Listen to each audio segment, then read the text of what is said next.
Welcome back to Learn Fluent English. If you've ever walked away from a conversation feeling frustrated, confused, or drained, this episode is for you.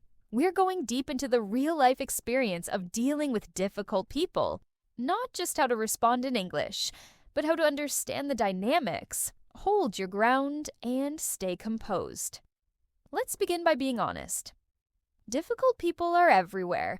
They're in your office, at the dinner table, sometimes even sitting across from you in a cafe or waiting behind you in a queue.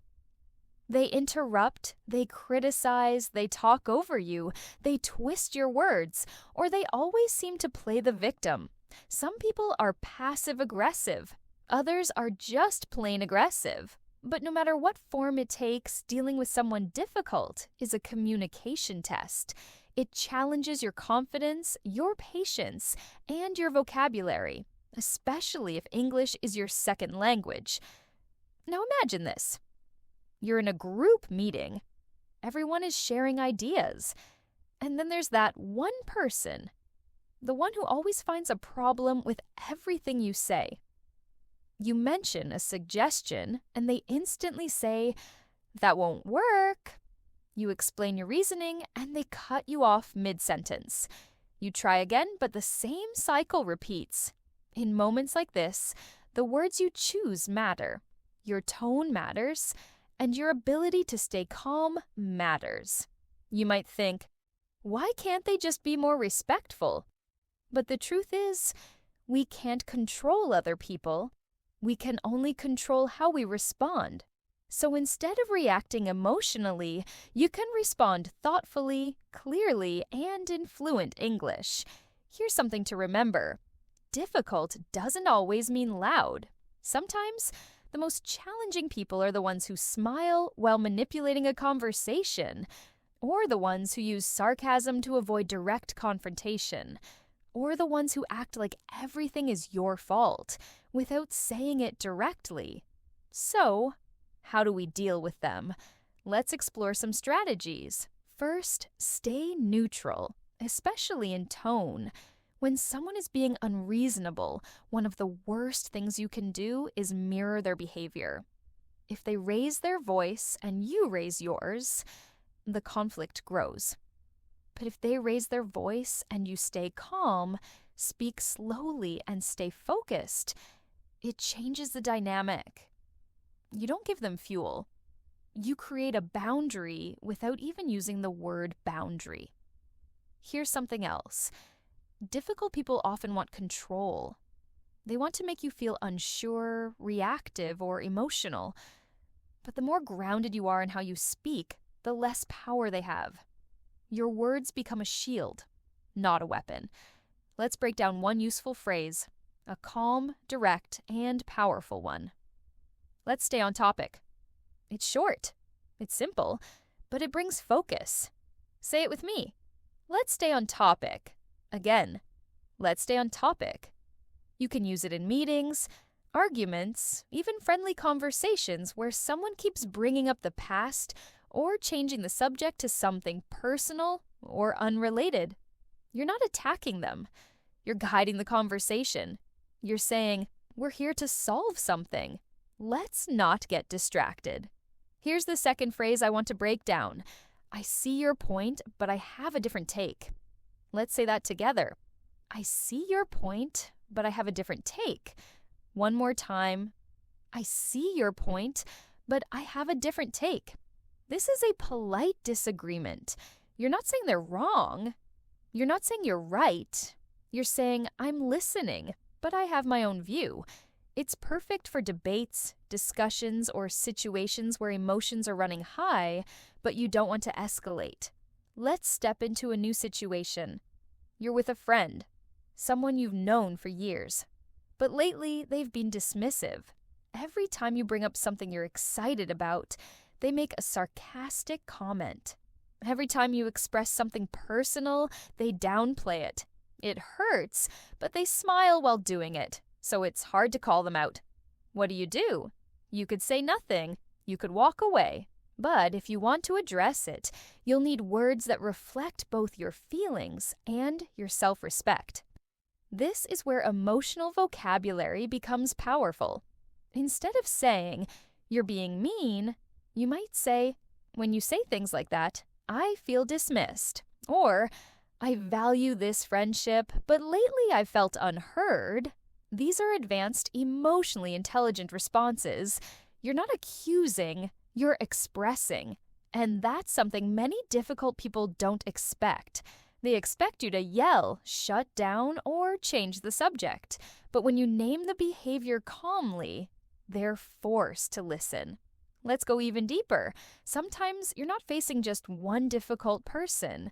You're facing a culture, maybe an office where gossip is normal, or a family where sarcasm is the main form of communication. In these environments, your English needs to do more than just express information. It needs to protect your mental space. That's when phrases like, "I'd rather not get into that," or "I think we should focus on what we can control," become tools for your peace of mind. You're not just learning grammar. You're not just memorizing vocabulary. You're building a voice that can navigate conflict in a second language. And that is an incredible skill. Let's go back for a moment. Think of the last time someone made you feel small. Not physically, but emotionally. What did they say? How did they say it? And what did you wish you had said in return? Often, we think of the perfect response 5 hours later. That's normal. It happens to everyone in every language. But what if you had a toolkit ready? A set of phrases that keep you centered, keep you calm, and keep you fluent under pressure? That's why we do this. That's why this podcast exists. Because learning English isn't just about travel or exams. It's about daily life. It's about that moment in a hallway when someone challenges you. It's about the dinner table, the office, the phone call, the difficult conversation. And it's about choosing words that reflect who you are, not who they want you to be. So, let's stay with that image. You're in a situation where someone's words or tone make you feel small, and maybe they don't even realize it. Or worse, maybe they do. Either way, your response can either pull you into their emotional storm or keep you rooted in your own calm space. And that calm space, it doesn't mean silence. It means speaking with purpose. It means speaking with self-respect. And it means learning how to hold your ground. With clarity, not conflict. One of the most powerful things you can do in difficult conversations is ask questions. Not to challenge, but to clarify. Because many difficult people speak in vague or loaded ways. They say things like, "You always do this," or "Nobody agrees with you," or "It's just common sense." But what they're doing is hiding behind generalizations. And when you gently ask for specifics, the conversation shifts. You can say, "Can you give me an example of what you mean?" You can ask, "When did I do that?" Or even, "Who exactly said that?" These are not confrontational questions. They're clarifying questions. And they reveal one key thing. You're not afraid to think clearly.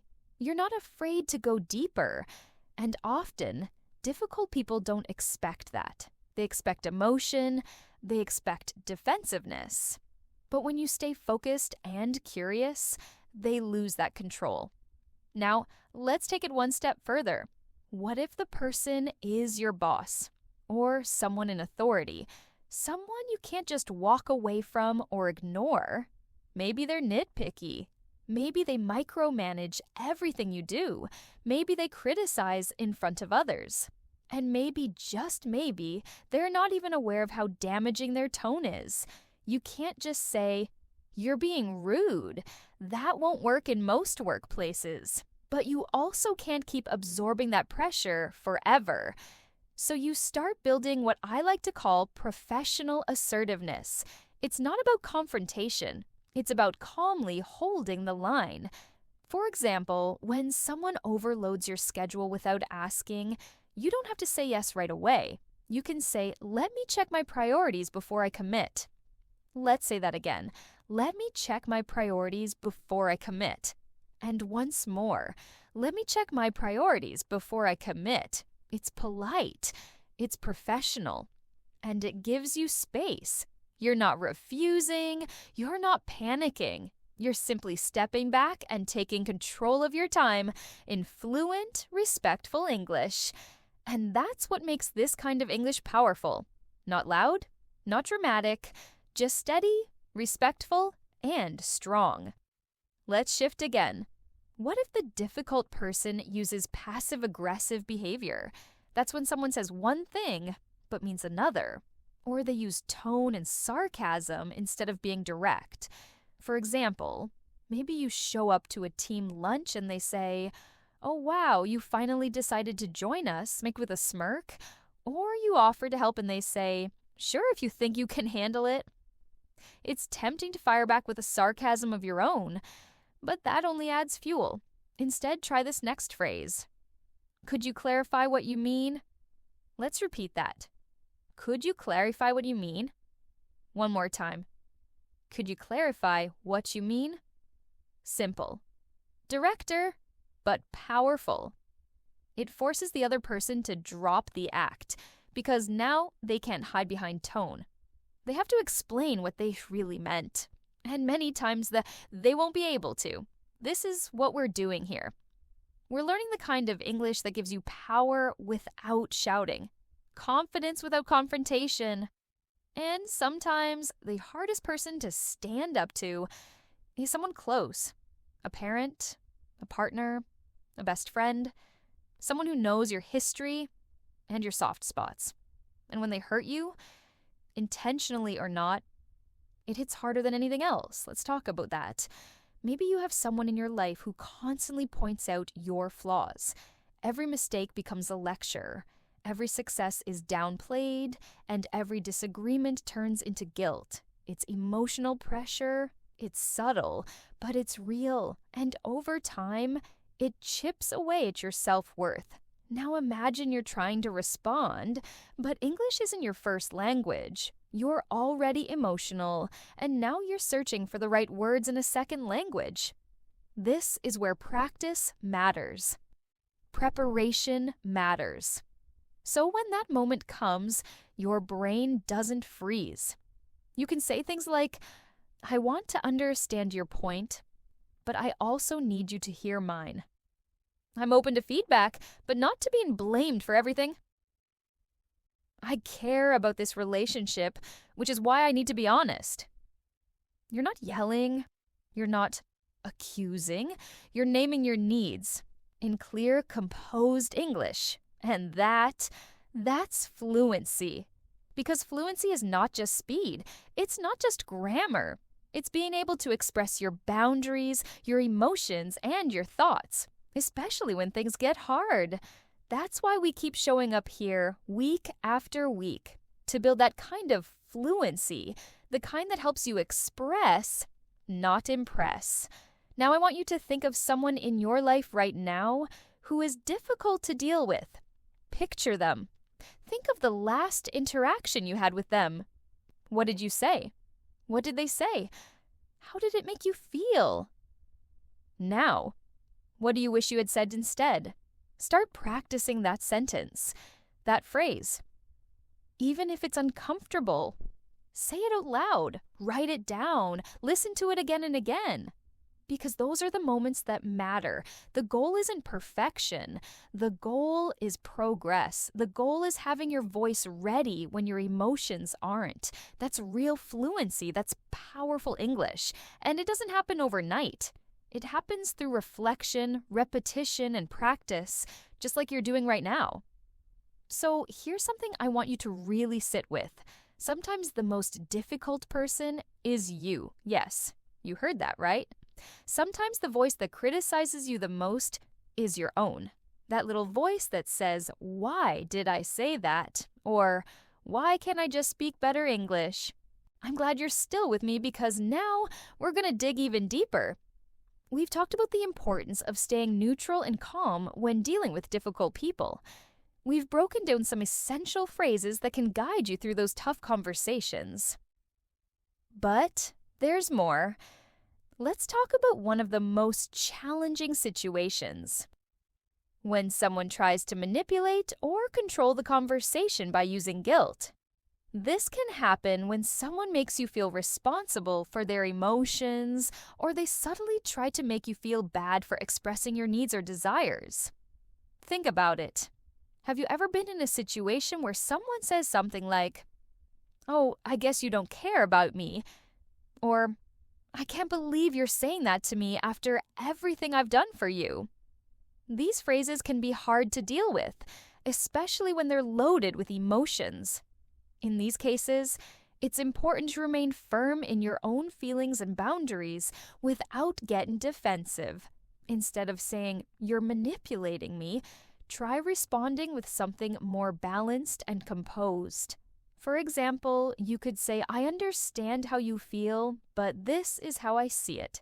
It's respectful, it acknowledges their emotions, but it also shows that you're standing your ground. Let's practice that. Say it with me. "I understand how you feel, but this is how I see it." Again, "I understand how you feel, but this is how I see it." This phrase is powerful because it gives you space to express your side without attacking or getting defensive.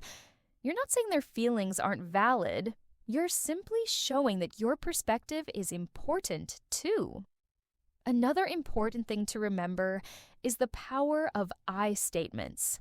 This is an advanced communication skill that helps you express your feelings without accusing others. It helps you stay in control of the conversation and ensures that you don't sound like you're blaming the other person. For example, "I feel hurt when you speak to me like that," instead of, "You always make me feel bad." By using "I feel," you take ownership of your emotions and avoid putting the other person on the defensive. You're not accusing them. You're simply expressing how their behavior impacts you. Let's break down another powerful phrase. "I'm not comfortable with that." This is a simple but extremely effective phrase. It sets a boundary without being confrontational. You can use it when someone asks you to do something you don't want to do, or when they cross a line that makes you uncomfortable. Let's practice it together. "I'm not comfortable with that." One more time. "I'm not comfortable with that." This phrase can be used in various situations, whether at work, with friends, or even with family. It's a way of saying, "I respect myself enough to set a boundary," without escalating the situation. Now, let's focus on what happens when someone's behavior is really affecting your well-being. They might be disrespectful, hurtful, or just plain toxic. In these situations, you don't always have to argue or defend yourself. Sometimes it's best to disengage. This can be tricky because we often feel the need to explain ourselves or justify our actions. But remember, you don't owe anyone an explanation for your peace of mind.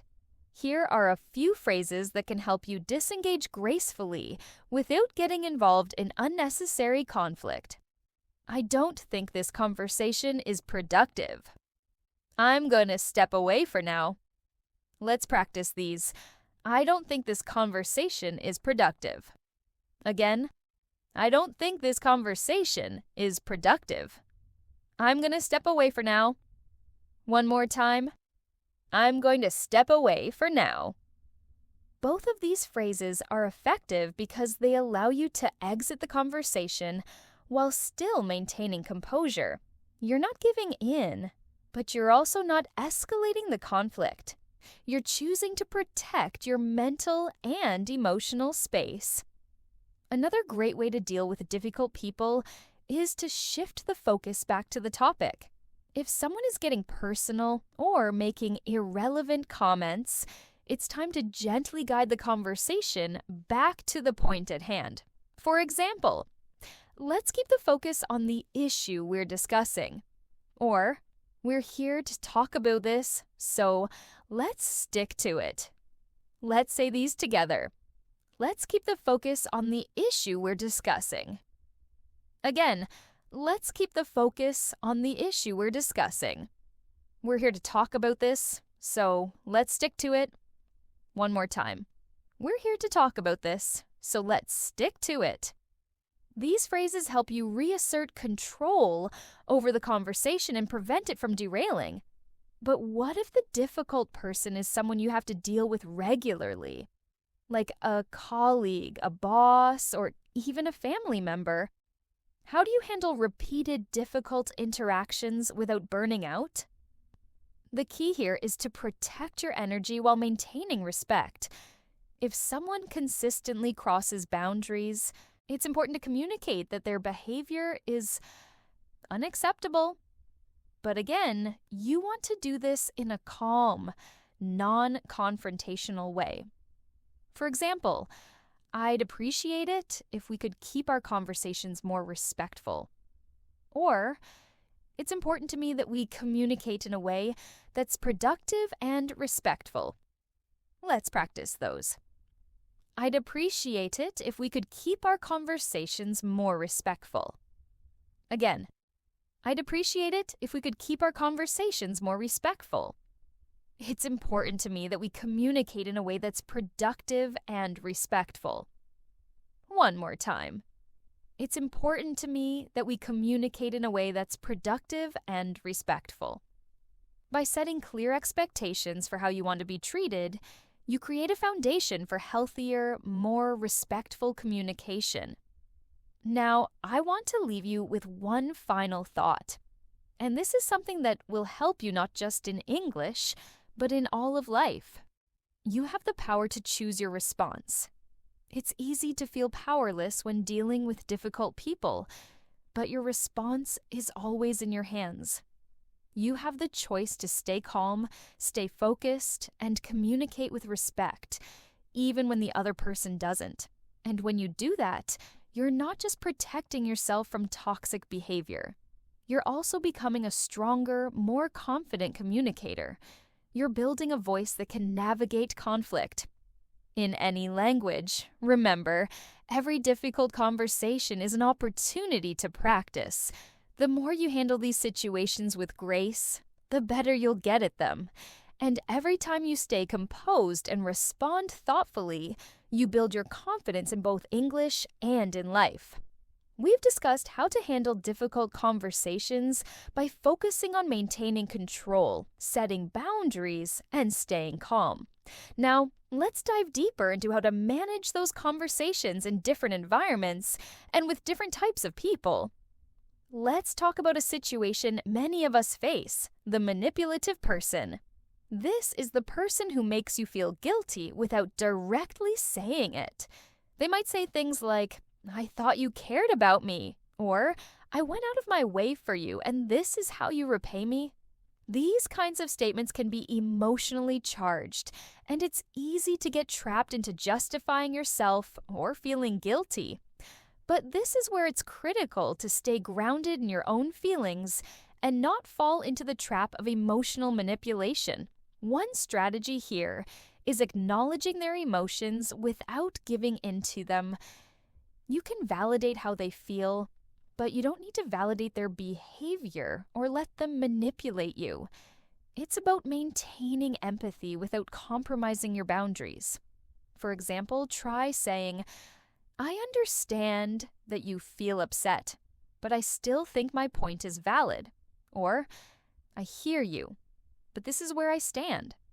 Let's practice these phrases. "I understand that you feel upset, but I still think my point is valid." Again, "I understand that you feel upset, but I still think my point is valid." "I hear you, but this is where I stand." One more time. "I hear you, but this is where I stand." These phrases allow you to acknowledge their feelings without letting them dictate how you should feel. It also shifts the conversation back to your own viewpoint and what's important to you. Now, imagine you're in a professional setting, like a meeting with your boss or a team discussion. Sometimes a colleague might be intentionally difficult to deal with because they feel threatened, insecure, or even jealous of your ideas. In these situations, the best thing you can do is stay confident and assertive without letting their negativity affect you. One powerful strategy is using clear, confident language that shows you are standing behind your ideas. Instead of getting defensive or explaining too much, use concise and assertive phrases. For example, "I'm confident this will work, and here's why." Or, "I understand your concern, but I believe this is the best approach. Let's try these together. I'm confident this will work, and here's why." Again, "I'm confident this will work, and here's why. I understand your concern, but I believe this is the best approach." One more time. "I understand your concern, but I believe this is the best approach." Both of these phrases let you communicate that you understand their point, but you have faith in your own perspective, and you're willing to stick to it. But let's not forget about the passive-aggressive types. Those who may not be outwardly confrontational, but still manage to make you feel uncomfortable through backhanded compliments or veiled criticisms. A person might say something like, "Wow, you've really come a long way since you started," implying that you weren't doing well before. Or, "I guess some people just don't get how to do things right when you're trying your best to make things work." In these moments, it's important to address the behavior without reacting emotionally.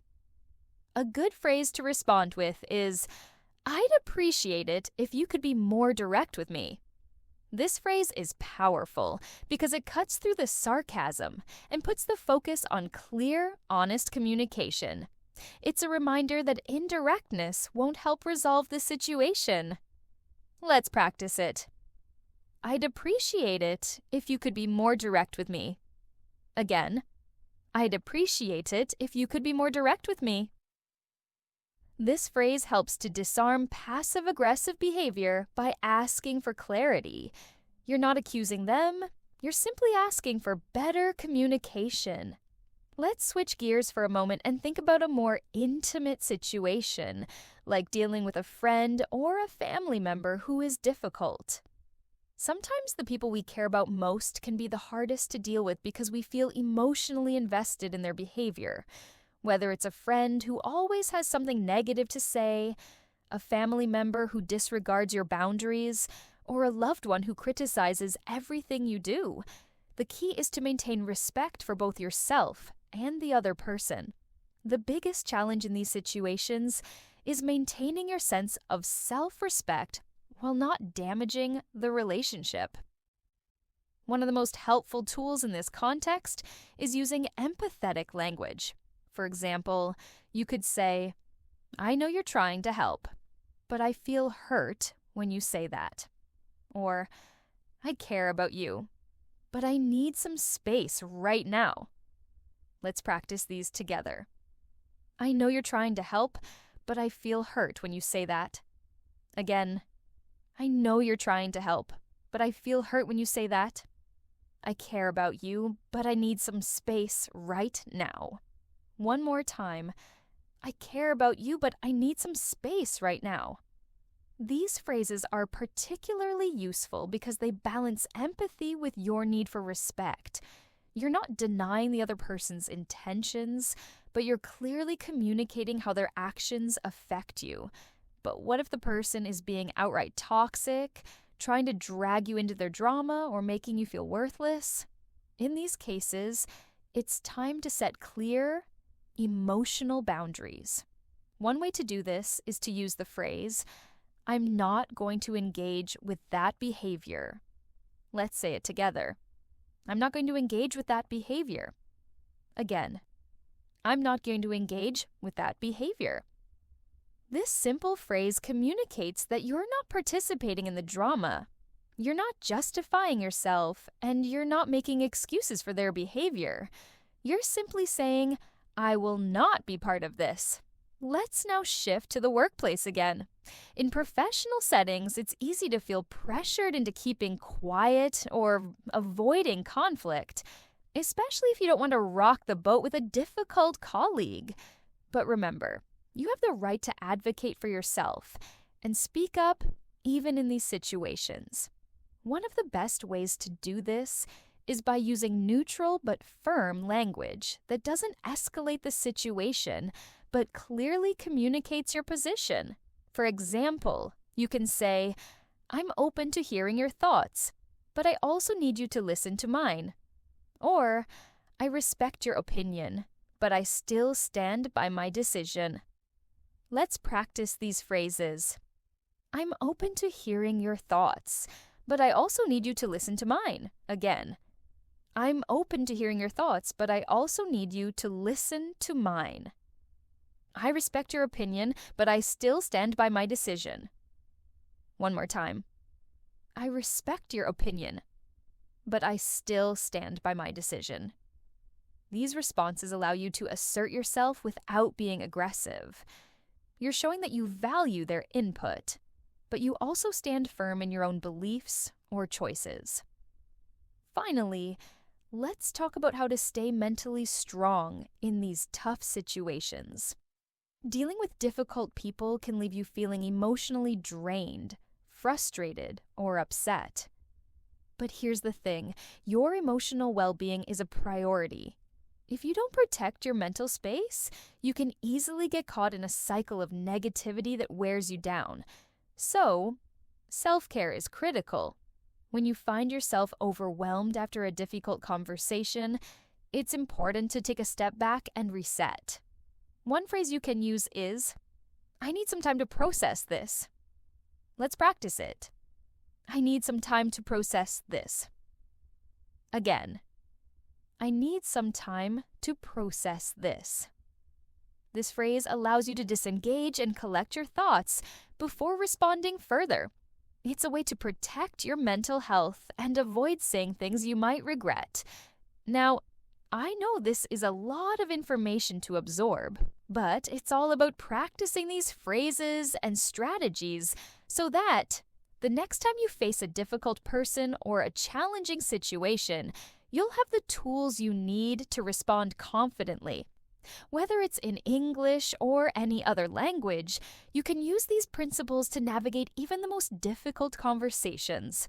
Let's continue diving deeper into the complexities of handling difficult situations and people. When dealing with difficult conversations, the next important skill is the ability to manage your emotions effectively. The reason this is so crucial is that when emotions are high, it's easy for us to lose our composure and react impulsively. In stressful moments, it's helpful to remember that we control how we respond, even if we can't control what others say or do. This concept is at the heart of emotional intelligence, understanding, managing, and regulating our emotions while interacting with others. One of the key practices for this is mindful breathing. Before responding to a difficult comment or situation, take a slow, deep breath to regain control of your emotions. It gives you a moment to pause and think about how you want to respond rather than letting the heat of the moment dictate your actions. For example, if someone says something rude, instead of immediately snapping back, take a breath and then respond. You might say something like, "I need a moment to think about that." This not only gives you time to think, but also shows that you're in control of your reactions, not the other person. Let's practice. "I need a moment to think about that." Again, "I need a moment to think about that." This gives you time to calm down and consider how you want to engage without losing control. This simple act of pausing is a valuable tool in emotional regulation and helps prevent you from being swept away by your emotions. When you're in the heat of an emotionally charged conversation, it's easy to feel like you're under attack, but defensiveness rarely leads to resolution. The more defensive you become, the more likely it is that the other person will dig in their heels as well. Instead, try shifting your mindset from defending your position to understanding the other person's perspective. Even if you don't agree, validating the other person's feelings can help de-escalate the situation. Here's a simple way to reframe your thinking. Instead of thinking, "I need to defend myself," shift to thinking, "How can I understand where they're coming from?" When you approach the conversation from a place of curiosity and empathy, it's easier to remain calm and keep the dialogue productive. You can express this shift in perspective by saying, "I understand that this situation is frustrating for you, and I want to hear more about your point of view." Let's try it together. I understand that this situation is frustrating for you, and I want to hear more about your point of view. Again, I understand that this situation is frustrating for you, and I want to hear more about your point of view. By showing that you're open to hearing their concerns, you're not just defending your own stance, but actively working toward finding a resolution. This approach can diffuse tension and prevent things from escalating into an argument. Next, let's look at situations where you are being blamed or unfairly accused. When this happens, it's easy to get defensive or to get stuck trying to explain yourself. However, excessive explanations can sometimes make the situation worse. The more you explain, the more it may seem like you're trying to justify yourself, which could escalate the tension. One of the best ways to handle this is by using clarification statements. These phrases allow you to calmly and politely address the issue without launching into an explanation. For example, instead of over-explaining, say something like, "I'm not sure I understand what you mean. Could you clarify?" This shows that you're open to understanding, but you're also not willing to accept blame without proper clarification. Let's practice this together. "I'm not sure I understand what you mean. Could you clarify?" Again, "I'm not sure I understand what you mean. Could you clarify?" This approach also serves to shift the focus back to the other person's argument. By asking them to clarify their point, you're giving yourself space to understand the issue better before responding. In some situations, people may attempt to gaslight you. That is, to manipulate you into doubting your own reality. If you're ever in a conversation where someone tells you things like, "You're imagining things," or "That's not how it happened," it's essential to stay grounded in your own truth. Gaslighting is a manipulative tactic that can leave you feeling confused and unsure of yourself. In these cases, it's crucial to rely on facts and your own experience. A good response is, "I understand that you see it differently, but here's what I remember happening." This statement is calm, factual, and focused on your own perspective. You don't need to convince the other person. You're simply stating your own truth. Let's try it. "I understand that you see it differently, but here's what I remember happening." Again, "I understand that you see it differently, but here's what I remember happening." This keeps the focus on your own experience and helps you avoid getting lost in the manipulation of the other person. Let's also consider a scenario where someone is trying to avoid responsibility. Perhaps they blame their mistakes on others, or deny that they had any part in a problem. In these moments, it's vital to hold people accountable while maintaining professionalism. You can do this by using a straightforward, neutral tone and saying something like, "We all have a role in this, and I think it's important that we address it together." This approach acknowledges the shared responsibility without making the conversation about blame. Let's practice. "We all have a role in this, and I think it's important that we address it together." Again, "We all have a role in this, and I think it's important that we address it together." By framing the conversation as a collaborative effort, you avoid placing blame on one person and instead focus on resolving the issue together. Now, what if you're the one who has to deliver bad news? Sometimes you may find yourself in a situation where you need to inform someone of something difficult, like a project delay or a failed deadline. Delivering bad news is tough, but it's a skill that can be managed with empathy and clarity. The best approach is to be honest but compassionate. For example, you might say, "I want to let you know that we're facing some challenges with this project, and we might need to extend the deadline." This acknowledges the issue directly while showing that you are aware of the potential consequences. Let's practice. "I want to let you know that we're facing some challenges with this project, and we might need to extend the deadline." Again, "I want to let you know that we're facing some challenges with this project, and we might need to extend the deadline." While delivering bad news is never easy, this approach allows you to be transparent and proactive, which can help people feel less frustrated or blindsided when things don't go according to plan. In a similar vein, if you ever need to say no to someone, it's essential to do so in a way that is firm yet respectful. Saying no doesn't have to be uncomfortable. You can be polite and still stand your ground. A great phrase to use when you need to decline something is, "I'm sorry, but I can't commit to that right now." This is a clear, respectful way to let someone know you can't do what they're asking without feeling obligated to offer an explanation. Let's practice. "I'm sorry, but I can't commit to that right now." Again, "I'm sorry, but I can't commit to that right now." This phrase sets a boundary while maintaining politeness. You're not over-explaining or making excuses. You're simply being clear and respectful of your own time and priorities. Sometimes difficult conversations don't happen face-to-face. Whether it's an email or a text message, handling difficult conversations in writing requires the same level of care and emotional intelligence as in-person discussions. Written communication can be tricky because tone is harder to convey, so it's important to keep things as clear and neutral as possible. One key tip when writing difficult messages is to focus on positive, solution-oriented language. Instead of saying, "This problem is your fault," try saying something like, "We're facing an issue with this, and I think we can work together to find a solution." This keeps the conversation focused on finding a resolution rather than assigning blame.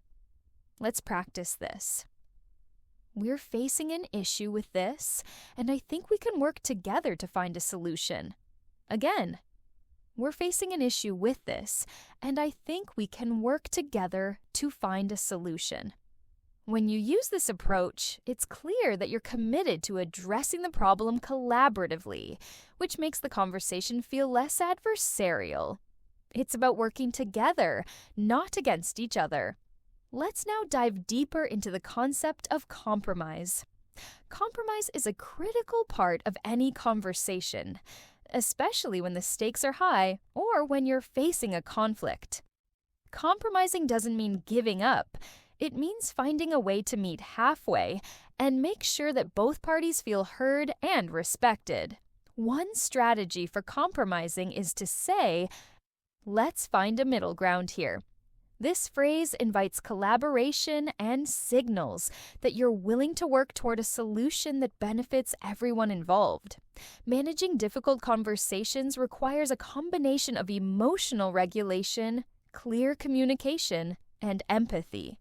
Whether you're handling a stressful conversation, delivering bad news, or navigating disagreements, the key is to remain calm, focused, and solution-oriented.